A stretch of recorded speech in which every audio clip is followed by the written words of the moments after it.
Yeah, actually, my dad fished.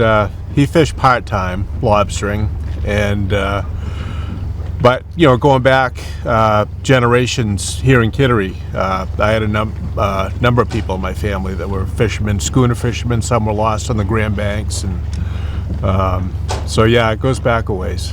My name's Ed Foy. I'm a fourth generation lobsterman out of Kittery, Maine. Fish the Isles of Shoals. I've been fishing with my dad since I was little. It's all I've ever wanted to do. My great grandfather purchased this property in 1913, built the pier, went fishing, raised 4 boys, and then my dad lobstered. I'm lobstering. My kids are lobstering. My heritage goes way back to the 1800s. My great-grandfather, who used to lobster, I never got to meet him, but I did get to meet his wife, Nana Sawyer. His name was Eddie Sawyer. So nobody? Nobody in my family lobstered. Nope. My father lobstered for a few years in the early 70s, but he did it part-time. My son and still my relatives still own Sanders Lobster and Bluefin Fish Market in Portsmouth. Both my father, Mike, and his brother, Pete, my uncle, are lobstermen, still full-time lobstermen to this day. Interestingly enough, their father was a dentist, so it doesn't go any further back than that. But yes, they're still active fishermen.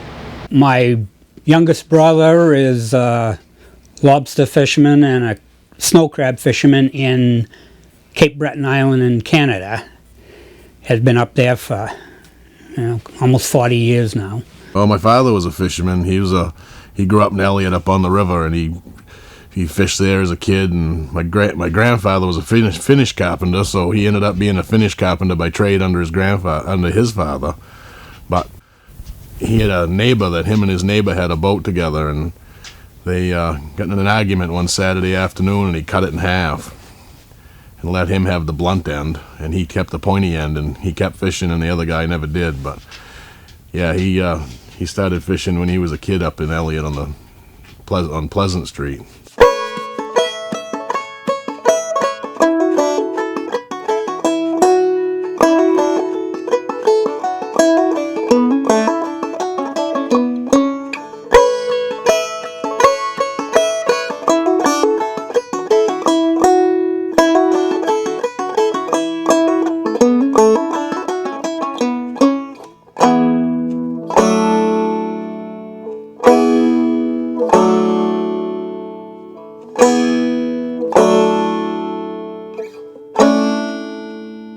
My background starts in Connecticut, in Long Island Sound, where we did a little bit of lobstering when I was a young fella.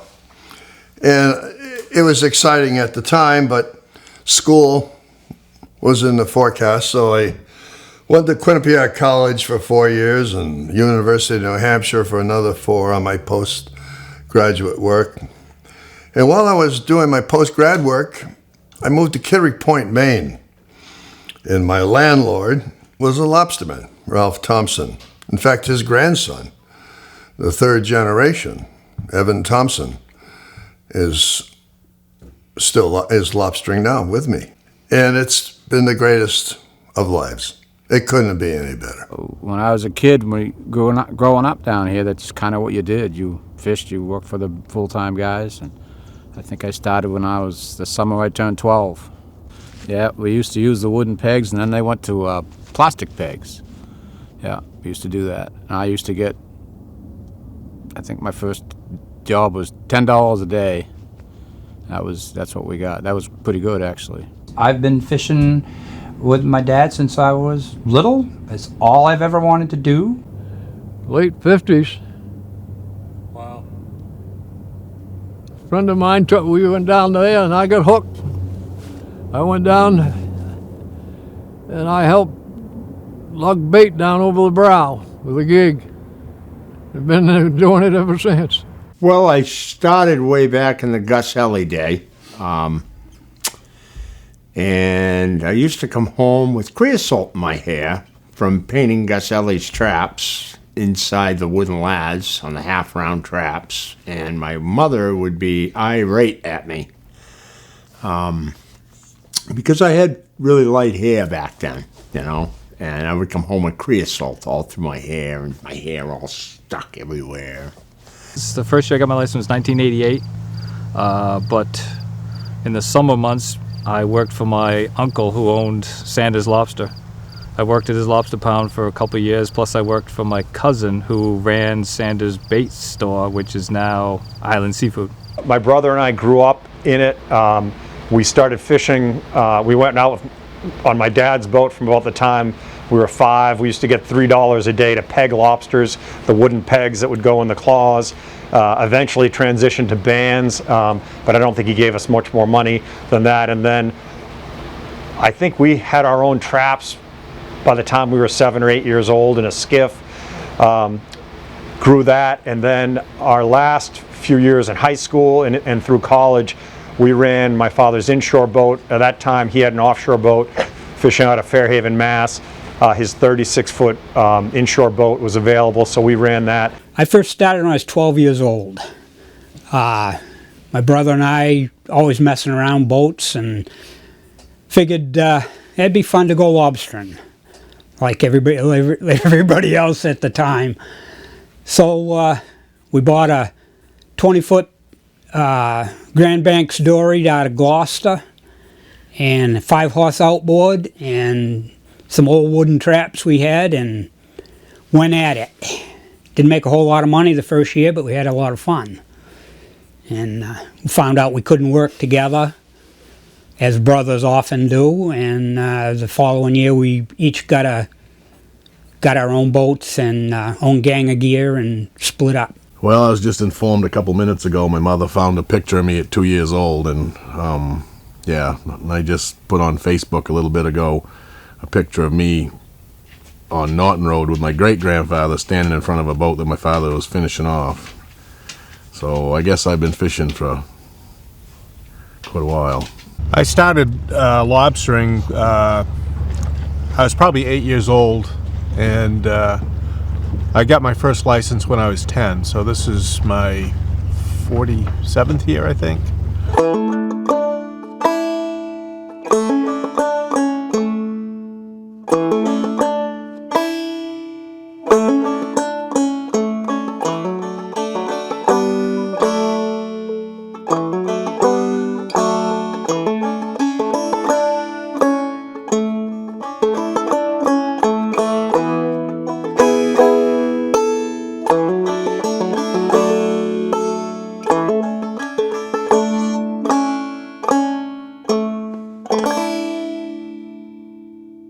That's a good question. I guess it just gets in your blood, the independent part, being outside, the physical nature of it. I don't know. I can't really.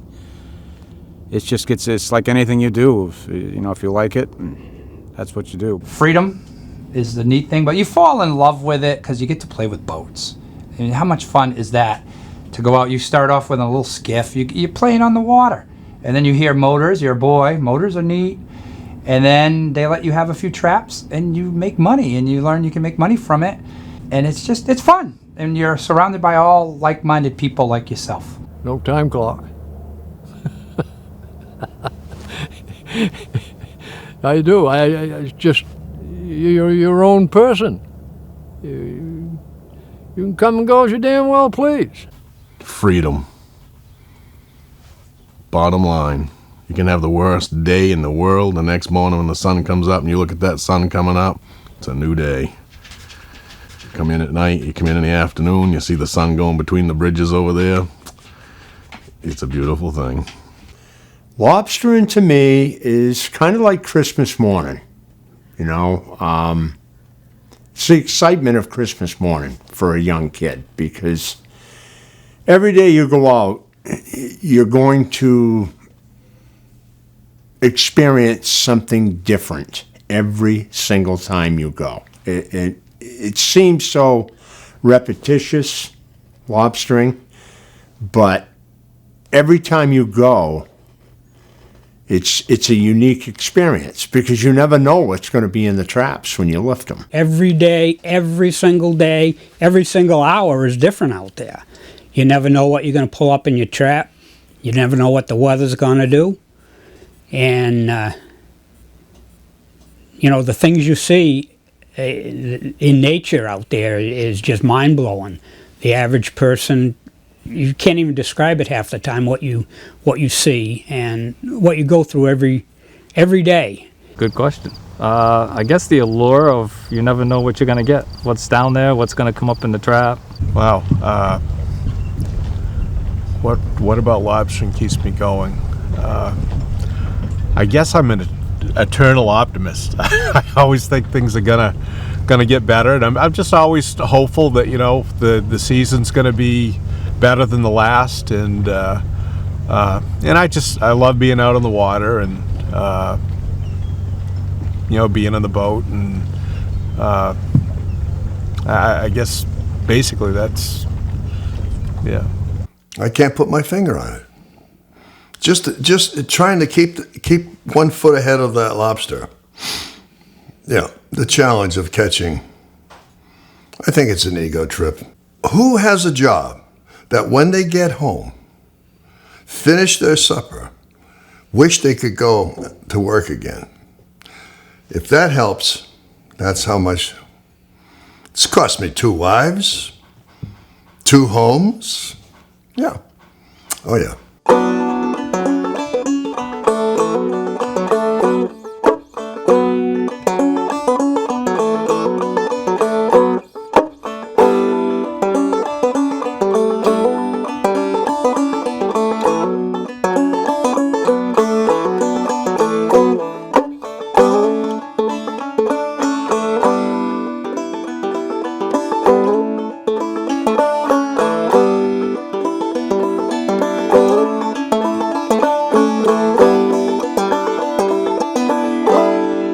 Things I don't like about lobstering, as you get middle-aged, you realize your teachers in school were correct about physical labor on the body. It won't last forever. No sick days, no matched 401k, no dental plan, no insurance, none of that stuff. So if you're single, you're okay. There's a few things that I don't enjoy. Going out after a storm is not particularly keen and fun. Straightening the gear out, tangles. And when the boat breaks, I guess. Those are the 2 major things that's not fun about lobstering. A southwest wind, definitely. Having gear BMS, I don't know, just running into problems, we never had this problem, but maybe if your boat's not working, that's always pretty bad. But it's easy for a day to go bad, but I guess it's always easy to make it a good day too. I don't enjoy all the regulations, the government interference, the environmental interference that we're currently being subjected to. Most of the people that, even with the government, we're dealing with bureaucrats, suits that don't know anything, they're drawing a paycheck. They don't care whether we survive or not. Environmentalists. One thing everybody should realize, there's no more bigger environmentalists than lobster fishermen. We care about our industry. We care about what goes on out there. We have solid conservation methods for over 100 years that have kept this industry going. So what I don't like about lobstering is just the unknown, I guess, right now is with the whale rules, the bait supply, the likelihood of storms really setting you back. There's just a lot of unknown in the industry right now that's pending. The storms, the tangles, just stuff like that. Is there anything you don't enjoy? No. Interesting. No, not at all. There's some things sometimes are drudgery. The trap repair and things like that. But all in all, Does anything keep you awake at night about the business? oh yes, oh God, yes. Yeah, you're always on the edge. You have 800 traps out there. You're constantly monitoring the weather. You're constantly worrying about whether everything is going to operate on the boat. You've got 5 or 6 months to make a year's income.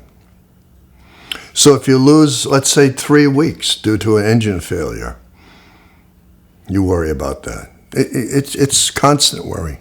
It's constant worry. Bad weather and the cold. Yeah, the winds with the waves, not so much. And the cold, the older you get, the more the cold bothers me. So. Careful, Harold, careful. Winters. I used to fish winters, but not anymore. I don't like the cold. I really don't like I try to make sure that this isn't too coarse, but I don't like the people. The guys in Kittery, most of them are good, but there's a lot of them that are just greed drives them, just greed. And growing up as a kid fishing with other fishermen who have passed away, who were really, really seriously old school guys, nobody was like that.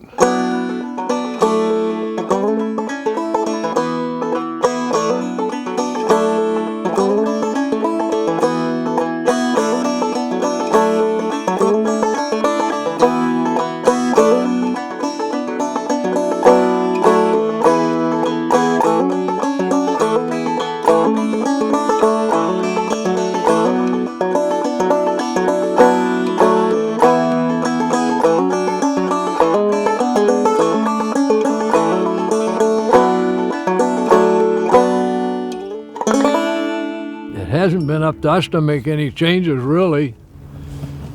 It's just, how shall I say? It's them down to Augusta that do that. Right now, things are going smooth. I mean, it seems like everybody's getting along, and when it ain't broke, don't fix it. It's my opinion. It's what my old man always said. Now you got all this modern equipment and everything else. I mean, it's not like it used to be years ago. And you had a box compass in the boat, and that was about it. You didn't have all this modern day electronics and all that. Sure, the changes. What's changed since you started? Boy, just about everything. The size of the lobsters that you can keep, it's gradually gotten bigger. The price of bait, price of fuel,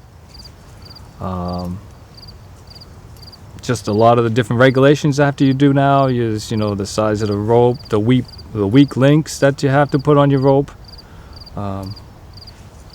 The pendant markings there's a new regulation that's pending right now that they want to enforce. Everybody in the state of Maine, they want to have changeover, so you have to put a 3-foot section of purple rope on your line, but it's pending. It's not up in there. It's not final yet, and it's going to be a lot of work that's going to have to be done before you can put your gear back in the water. So how do you feel about that? All of these changes, or the laws, or the way the laws are changing? How do I feel about the changes in pending? I guess, yeah, it's going to be a lot of work for us, but if it keeps it so that we can maintain the number of traps that people can fish so they don't get cut back, a little bit of work now, I guess, will hopefully in the long run would be better. But, who knows? Back when I was in my younger days, fishing here was pretty spectacular. You could catch a lot of lobsters. And as the Gulf is warming and getting warmer, we are seeing that change. I think a lot has to do with climate change, but it also has to do with, the stuff that we're putting on our lawns around here, to kill grubs and things of that nature, It all ends up back in the ocean. And unfortunately, when it ends up back in the ocean, then it tends to affect the ocean and the sea life that lives there,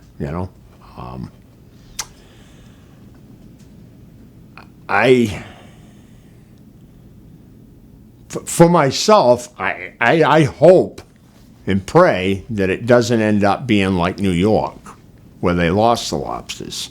And I don't think that they lost the lobsters down there. I think that the lobsters just went east. They came this way, and they're just continuing to march to the east.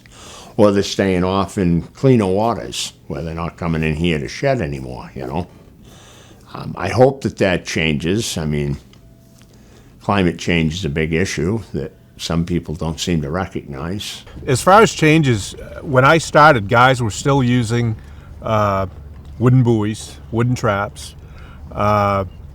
and it was just around that time that I can remember when they outlawed the wooden buoys. All your rope was sisal, natural fiber. So all the gear now is so much better than it was. Boats were all wood with gas engines, and they didn't cost a whole lot.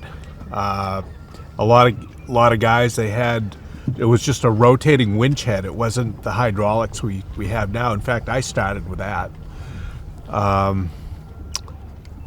Electronics, if you had a flasher for a bottom machine, you were that was about as technological as you're going to get.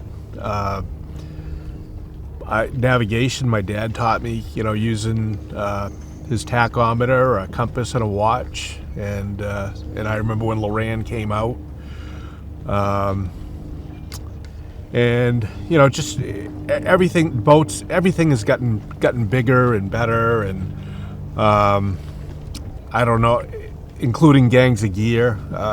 When I was a kid, if a guy had 300 traps, that was a huge gang of traps. And of course, during the 80s, some guys had close to 2,000 traps, maybe more. And anticipated changes, I'm worried about the bait situation. Worried about just lobsters in general. Everything seems to be migrating, easterly, northeasterly, and what's it going to look like? I somehow I don't think it's going to last through another generation. What are you talking about in terms of the catch, the terms of the technology, the gear? You haven't got enough film in that camera. So, where do you start? Be specific. Ask the question. So what changes have taken place as far as from wooden buoys and wooden traps to where we are now in our technology? That's what I've seen. And the composition of the rope, you were lucky to get 2 years out of a coil. And the cost of a trap was $5 when I started. That was completed. $250 if you built your own. So for $250, you could get enough material to build 100 traps. Today, each trap, as you can see out here, is $100 a piece. So I get 2.5 traps. 1981, my bait bill was $7,100. 2019, my bait bill will be just under $50,000. 1981, the lobster price was $2.50 a pound, $2.75. So do the math. You make $100,000 in 1981. Let's take a round number. Subtract 7,200. You make 100,000 today. You subtract half of that. But those are preposterous numbers. They're not accurate. But the politics, the trap reduction. There's been so many changes. The changes in this industry have been phenomenal. When I first started in 1962, everybody had small boats, like 25, 28 foot, gasoline-powered engines, wood traps, wood buoys, glass toggle bottles, sisal rope, hauled by a winch head instead of hydraulics like we do now. And then I think it was like 1964 or 5, the hydraulic trap hauler came into being, and it changed everything. You could haul faster, haul more traps. I guess that was the start of the increase in lobster gear, because you could just haul way more and so much easier. I mean, when you're using a winch head, it all manual labor, you know, and it just you just couldn't haul that many traps in a day. So as the more traps went in, people made more money, bigger boats, bigger crews. Can't say it was a bad thing, because I mean, it was just natural progression. And also more and more people started to get into the industry because it was easier, in my opinion, and kind of led to the escalation of everything.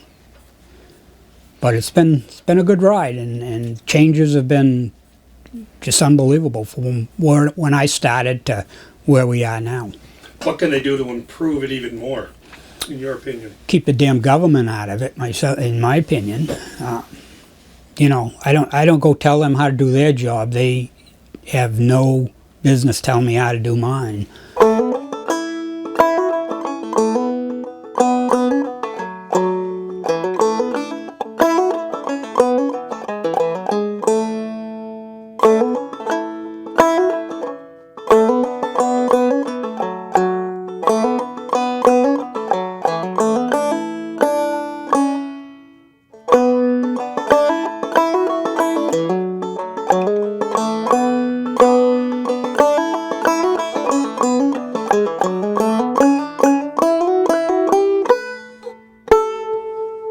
You've had your banner years in the past, you know, past few years, the catch has been going up and up and up.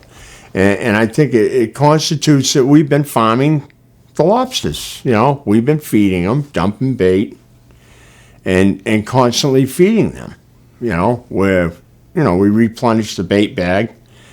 We have vents. The lobsters come into the trap, they eat. The smaller ones get to go into the back of the trap, and then they vent out. We dump bait bags constantly. You know, that's not going on so much now, you know, with the dumping of the bait bags, because bait's so much more expensive, so people try to make it go the distance. Whew, changing the catch. Seems like it's coming later. Well, you know, we had that anomaly in 2012 where it started really early and then the price dropped like crazy. But this year here, it just seemed like the catch came later than normal. And it just really trickle effect where we fished. But, you know, it's the more traps you fish and you still catch the same amount, it doesn't seem like the catch is getting up any. Definitely a lot more shell disease than there ever was. More colored lobsters than there ever was. You know, you're getting these weird calico lobsters and stuff. And, you know, there's still a lot of places in the ocean where you can go and really nail them, do good. Nobody knows, you know, what's going on. And it seems like with our harbor here in Kittery, with the trawls, it's a saturation fishery. You get them when they're there, and of course you get them when you're there, and then they peter out. But you just saturate the bottom and catch them up. But the whole fishery has changed. We've farmed these lobsters. Until this past summer, I was thinking I knew it would end sooner or later, but I didn't think it was going to end. Not that I'm a scientist and I'm really kind of stupid, but from what I see, it's pretty well winding down to done. Catches changed dramatically. Back in the early 70s, you starved to death down here. And then in late 70s and in the 80s and the 90s, the catch continually went up. And this area and to the southern was the place to be. The lobsters were here. Down east was starving. And now it's just the opposite. Now down east is on fire, and we're definitely on the decline down here. And unfortunately, I don't think you're going to see the catch reverse itself, but to be super down here. I think you're always going to be able to make a living, or at least for a while longer. But you're never going to see the big numbers like they have down Maine. It's always bad every year. I've had a good year. It started out slow and finished pretty strong. And it seems like since about 2012, 2011, the catches have just gone up and up. And you look at the amount of lobsters that are being landed in the state of Maine, and it's incredible. I know it's been off a little bit, the past year or two, but still they're just incredible numbers. I don't know how long we can support that. Well, there's less lobsters. Yeah. There was a time in the river here. It was startling what you could do.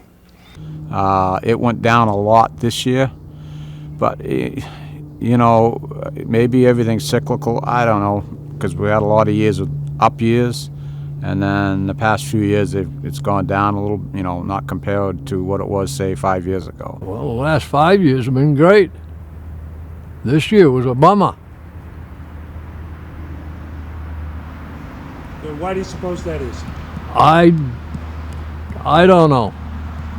I know what they're saying, and I'm kind of leaning towards what they're saying. And what is that? Climate change. You don't see the small lobsters anymore. I don't bet you I ain't seen a half a dozen all this year. The way we fish has changed tremendous since the collapse of the fishing industry. There were places you get 3-4 miles past the shore, that's where the fish congregate. That was pretty much owned by draggers and gill netters and this. You weren't going to put a lobster trap there because the dragger is going to tow it up. That's his bottom. So hence, you follow the lobsters out through the different depths, but you got so far and then you're out of business. The lobsters are going to warmer, deeper water. So everybody hauled up. Ground fishing's eased up. One guy goes out, does pretty good. The other guys start coming. Now we have too many traps for the few fish boats that are left. They don't fight with us as much. Population had increased. Our catches we can catch a lot of lobsters in the course of a day. And that can be from, our season is still May through mid-January, ends every January 15th-ish or so when the tide cycle comes. But I've had a month once in March, we were catching $10 lobsters and we were doing 600-700 pounds a day for 2-3 days a week. It was I'll probably never see it again.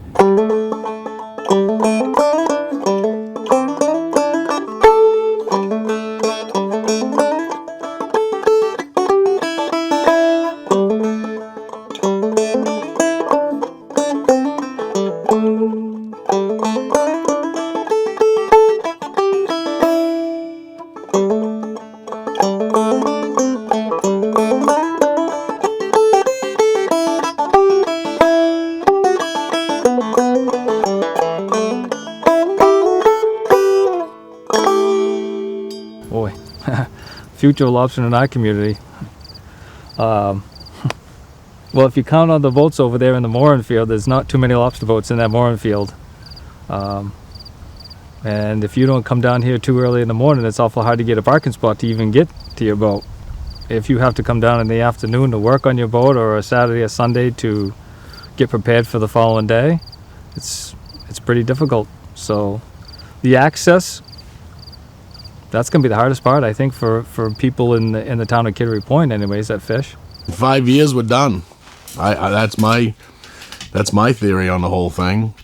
My son's a licensed lobsterman, but I pushed him towards a shipyard because there's no future in this business. It's gone. I would say the positive is the resource itself is very healthy on balance. There'll be ups and downs like we're seeing this year, but because of management efforts and so forth, the resource is healthy. Some of the worries of the sort of storm clouds gathering that make it not so healthy possibly for companies like ours and for the lobstermen themselves are increased regulations, cost to operate, cost of bait, which is being further regulated, potential whale regulations that that is, hopefully you've already talked to some lobstermen about that, but that's something that we could see some pretty draconian measures come down on something that most of these lobstermen have never even seen a right whale. So things like that are a little more problematic, which is again frustrating because what we have is a real success story to tell, and compared to most wild-caught fisheries, a very healthy resource on balance. Yeah, as far as the future of the industry, of course, it geographically that area has shrunk. I mean, it used to go down to New Jersey. I mean, Long Island Sound, it's dead now. Basically, anything south of Cape Cod, the fishery has disappeared, and the whole climate change thing. I don't think you can deny that it's happening and that it's having an effect. How much man has to do with that, I don't know, but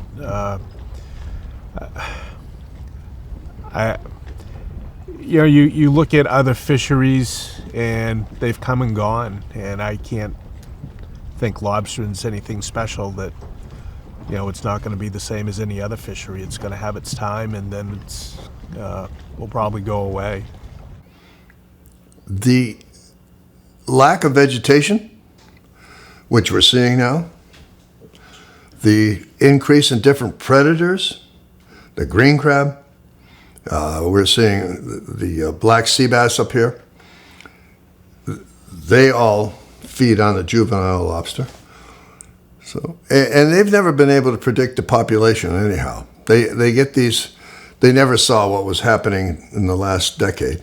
Well, it's hard to tell. I mean, we don't know how the climate change is going to affect the temperature of the water. The temperature of the water has a lot to do with where lobsters are and what they do. So it's hard. I don't know. I'm hoping it doesn't change much, but the indications are that it is. So I don't know. There's a future in it. Absolutely. I would tell my kids to do it again. You just got to be smart. You may have to market your own lobsters. I repurchased this dock for that reason through the other people that had it. It wasn't our family. We lost it, and they were on board with me buying it back, and there's so many options. We don't need to just depend on the middleman. Fish less pots, sell your lobsters on the days off, get $2, $3 more a pound, and you're fine. For myself, I hope and pray that it doesn't end up being like New York, where they lost the lobsters. And I don't think that they lost the lobsters down there. I think that the lobsters just went east. They came this way, and they're just continuing to march to the east. Or they're staying off in cleaner waters, where they're not coming in here to shed anymore, I hope that changes. I mean, climate change is a big issue that some people don't seem to recognize.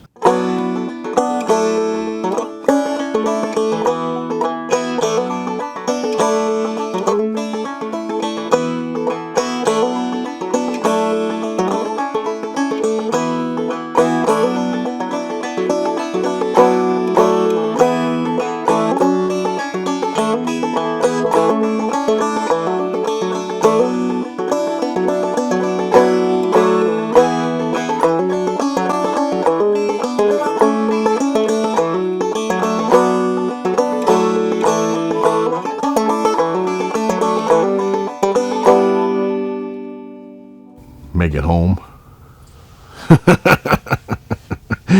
Round trip. No, any day is a good day.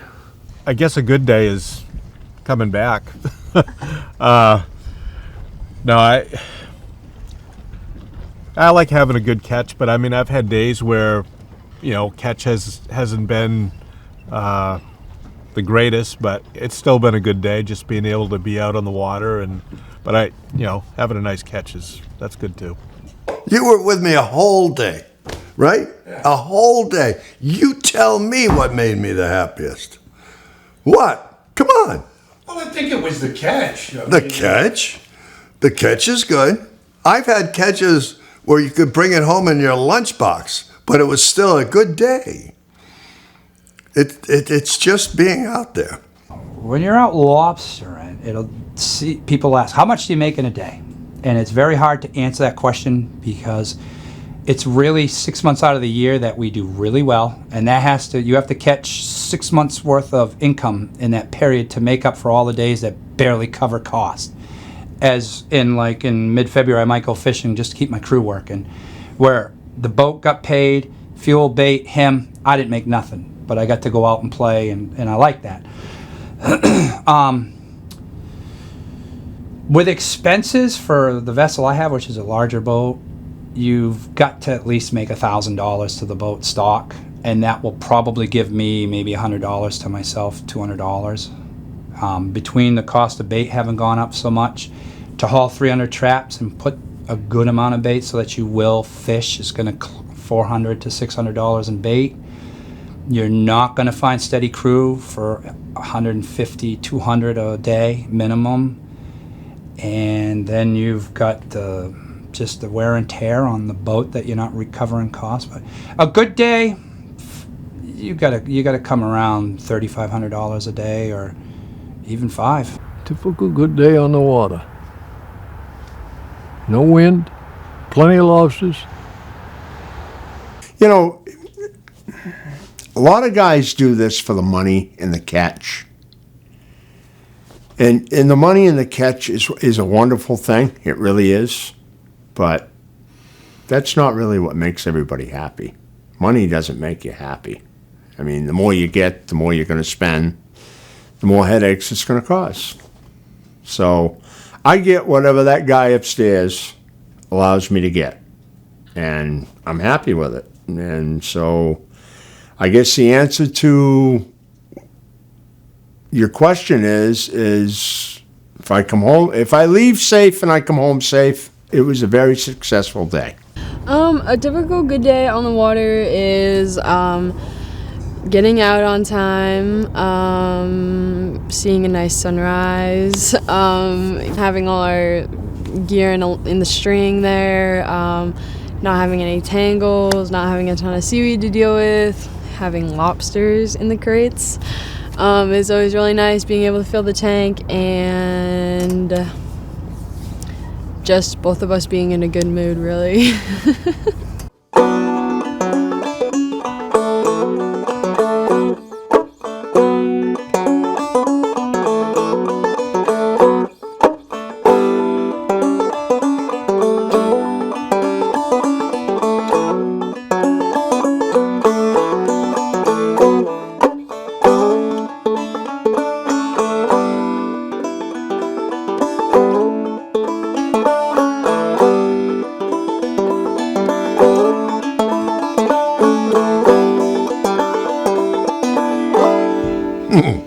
I haven't had one.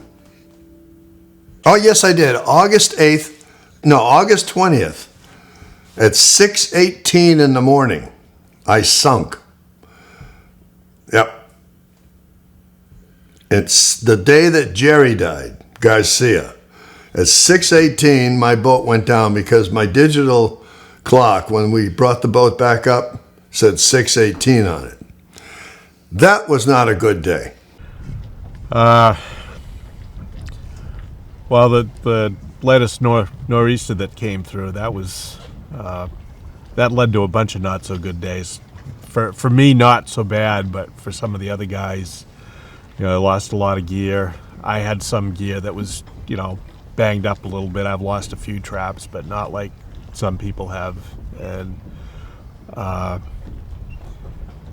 but it's like I fish a lot of stuff in the harbor, and so I'm at the mercy of slack tide, and like right now we're having the big tides, and that's always a pain. It messes gear up, and you get these big snarls, and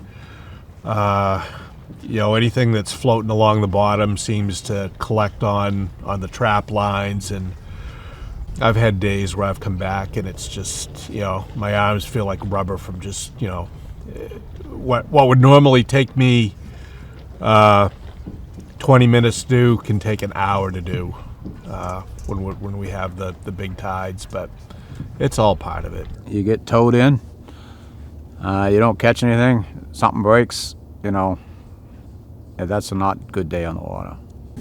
Bad days are expensive breakdowns where you can't get parts in the height of the season. That's probably the scariest thing, or a major engine fail. That could be financially ruining. Horrible. Oh, Jesus. Fog. I hate the fog. Yeah, when the deckhand says to you that I'm tired and I want to go home, and you throttle up, and then the boat goes. Not making it a back and round trip, coming home on a tow rope. No, that's a tough question, because you can still have a terrible day and it ain't a bad day, Yeah, so what? You paid your bait bill and you didn't, you paid your help, but you didn't make any money for yourself. But that's the game.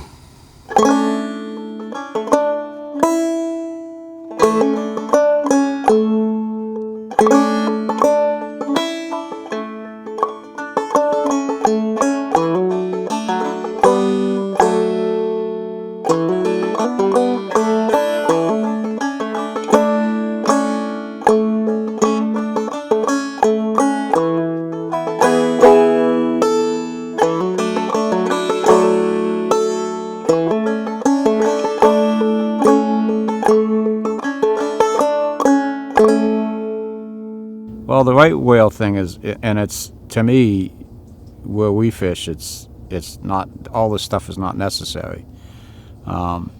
It's being pushed by a certain group who have their issues and concerns, which is, that's just the way it is.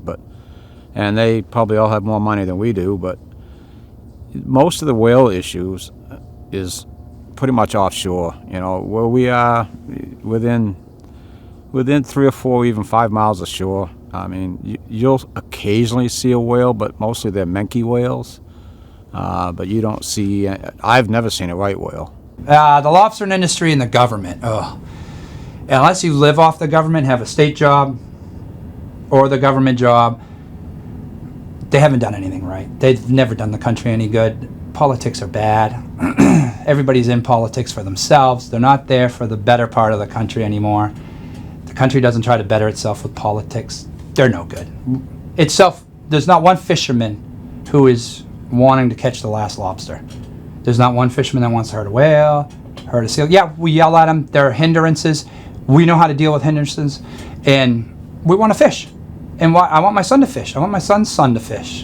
And when I'm gone, like the fellow that built this place, he's probably thrilled that we're still fishing.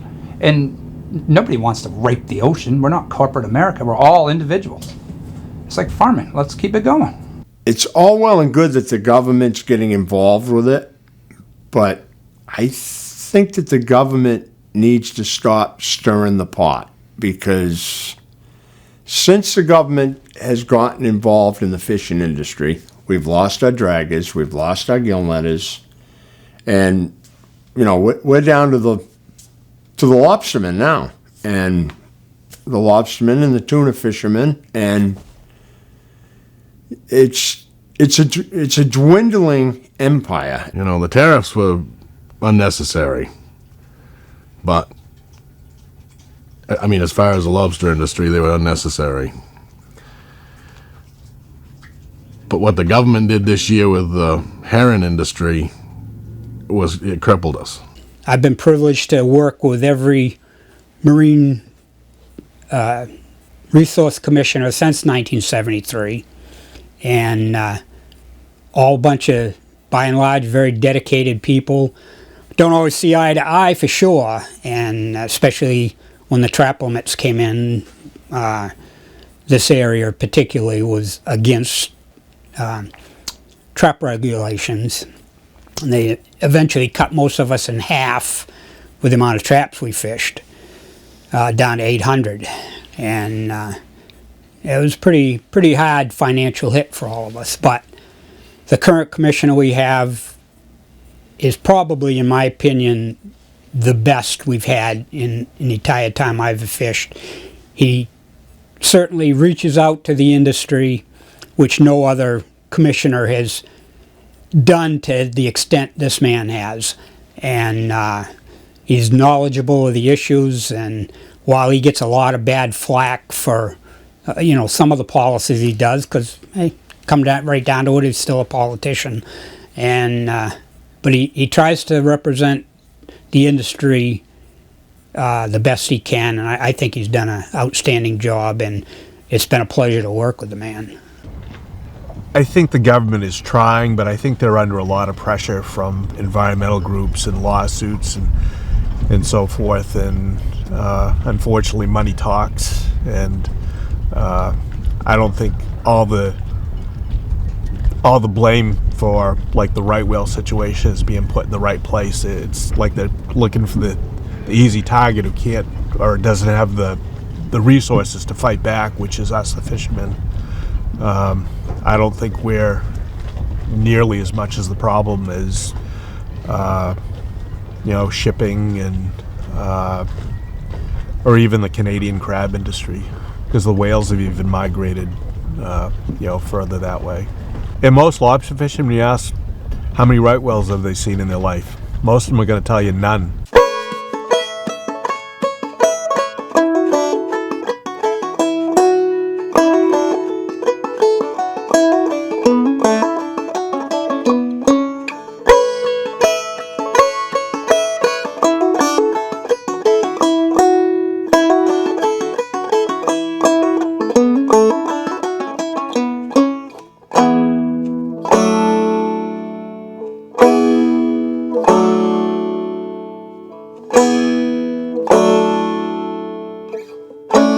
Society in general, the young people don't tend to be wanting to do the hard work thing. That's number one. They want to push computer keys and whatever.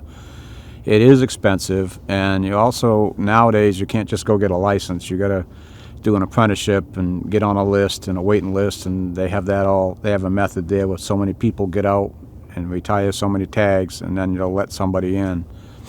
So, that's the combination of all of it. It is expensive. I mean, a decent boat, safe boat, that you want to fish to make a living in, you're looking at $60,000, $70,000 to buy a decent used boat, and that's not, top of the line.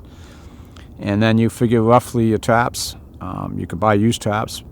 You could usually get some deals on that, I guess. But if you want to buy new traps, you're looking at $100 trap. So, and then you start tacking on the rope and buoy and everything else. So yeah, it's an expensive business, and you got to be self-motivated.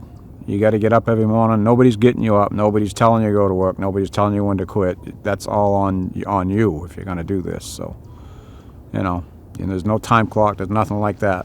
With kids nowadays, the way they're pampered, a little more than we all were, they need to know you got to have to work. And it doesn't matter, it's hard, it's this, it's that. Go to work. Follow what the other generations did. So if you want to work in this business and you want to put effort into it, you'll do fine. All I can say, if they want to get into it, they're going to do it anyway. I mean, you've got some couple of young fellas here now that one of them just got out of college and he wants to go in the West way.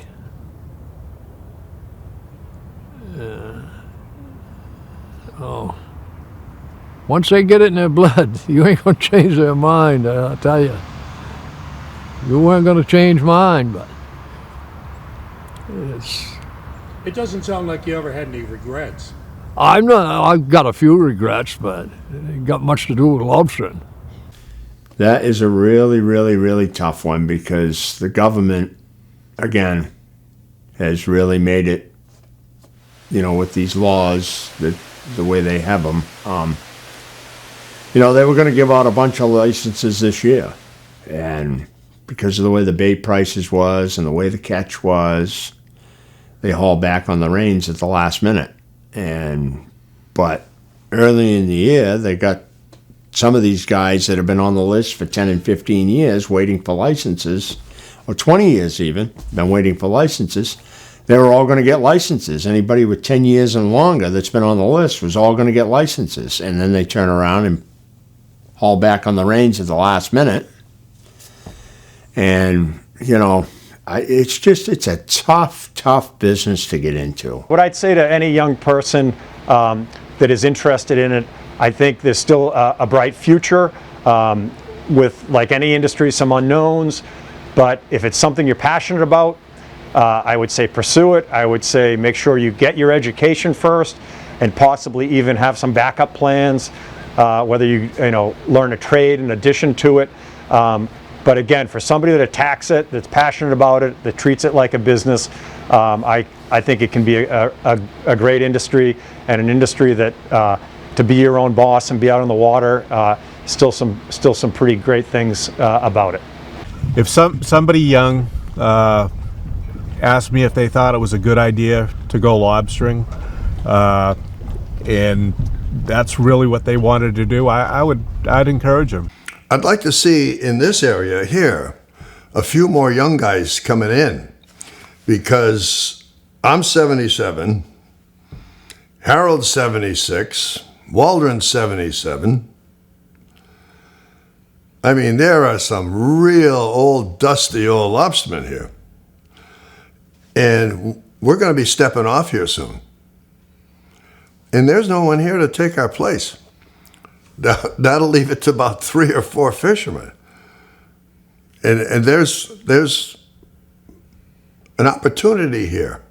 You talked about, a few minutes ago, you talked about the fact that you're a bunch of old farts out on the water. So what advice would you give young people to encourage them to get into this business? Oh, they're on a waiting list. But you have to have X number of fishermen dropping out with X number of traps. A fisherman has to leave, and with that fisherman, 800 traps. So let's say that I was fishing 400 traps. I retire. I give my license up. I've retired, but it's only 400 traps. You can't come in until another 400 traps disappear. All right? My deckhand waited 14 years after he finished his apprenticeship. So all of a sudden he becomes 42 years old. 42 years old. Let's say we're going to start. So you're going to start with 600 traps, rope and buoy. That's $75,000 plus the boat. So you're looking at probably $250,000 to make yourself sustainable in the fishery.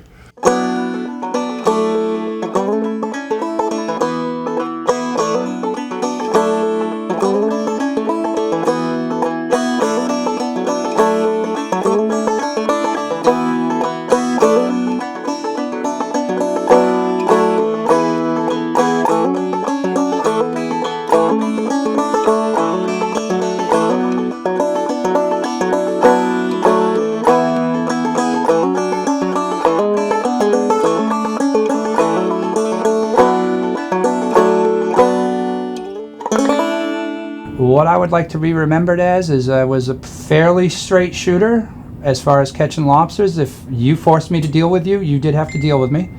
And I didn't mind sinking every dollar I had back into what was our history. I don't know. They might remember you for 2 to 3 days, and after that, they ain't gonna remember anything anyway. Yeah, helpful, I guess, would be the way I'd want to be remembered, is the guy that would just give you his shirt off his back if you were cold. I gave it some thought. I don't have an answer. And I probably want to be remembered as an honest fisherman. I hope that you know, people remember me as a good guy on the water, somebody that's willing to help somebody else out, and I mean, I can't help what other people think, but I want to be remembered well by other people. How do I want to? Just as an honest, decent person. Somebody who wouldn't hurt anybody else if I had any choice, you know. I don't know. Just somebody who was treated people good. All right, how do I want to be remembered? So as a guy who just put the time in, worked. I didn't really bother too many people. Just as a guy that kept to himself, did his own thing, and tried not to bother too many people. Like I was when I was younger. What does that mean? Well, I've simmered. Well, somebody that worked hard and tried to help out represent his fishermen in his harbor the best he could, and hopefully that was enough. Okay, so Jim, we were joking. I'm a fledgling guitar player, and hopefully in a few years I'll be down in St. John in the Virgin Islands playing rhythm guitar at Skinny Legs, the bar down there in Coral Bay, and I'll be calling you folks to send me lobsters down there.